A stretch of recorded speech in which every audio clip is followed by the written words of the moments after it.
দিনাজপুরের বিরলে ইউপি নির্বাচনের ফলাফল নিয়ে কেন্দ্রে ঢুকে নির্বাচন সংশ্লিষ্ট কর্মকর্তাদের উপর হামলার চেষ্টায় পুলিশের গুলিতে নিহত হয়েছে একজন।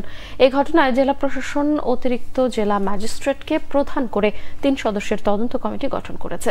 বিরল উপজেলার আজিমপুর ইউনিয়নে এই ঘটনা হয়। পুলিশ সুপার শাহ ইফতেখার আহমেদ সাংবাদিকদের জানান, আজিমপুর ইউনিয়নে শান্তিপূর্ণভাবেই ভোট শেষে ফলাফল ঘোষণাও শেষ হয়, কিন্তু হামিদা উচ্চ বিদ্যালয় ভোট কেন্দ্রে একজন মেম্বার প্রার্থী ২০ ভোটে হেরে গেলে তার সমর্থকরা ভোট পুনঃগণনার দাবি জানিয়ে বিশৃঙ্খলা সৃষ্টি করে।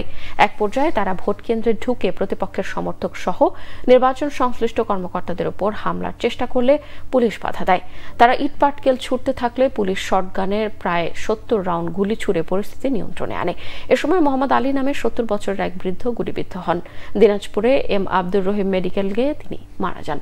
জেলা প্রশাসক শাকিল আহমেদ জানান, গঠিত তদন্ত কমিটিকে আগামী ৩ কার্যদিবসের মধ্যে রিপোর্ট দিতে বলা হয়েছে।